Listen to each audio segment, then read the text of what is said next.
За энэ удаа Zayan 4-ийн зураг ил болсон талаар ярилцгаая. За ер нь бол Zayan 3-аараа тэгж хамчлалаагүй, ер нь фейл болсон гэж хэлж болно. За Zayan үлвсний бэртэл комплексоо тоглохгүй байгаа ч бас нөлөөсөн баг.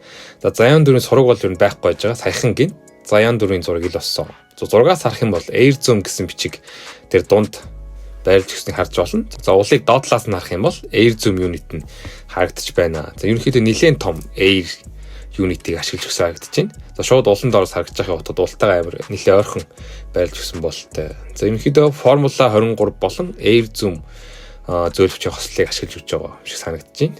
За хажуугаар нь байрлж өгсөн TPU пластик маягийн зүйлэн дэмжигч маягаар орж өгч байгаа. За загварыг авах юм бол ерөнхийдөө энгийн simple загвартай. Гэхдээ агаарын солилцоо тааруу байж болох юм аа гэсэн таамаг байна. Тэгээ энэ удаагийн Zayan 4-өөс яг дундчаас дээгүүр эсвэл дундч маягийн үзүүлэлт хүлээж болох юм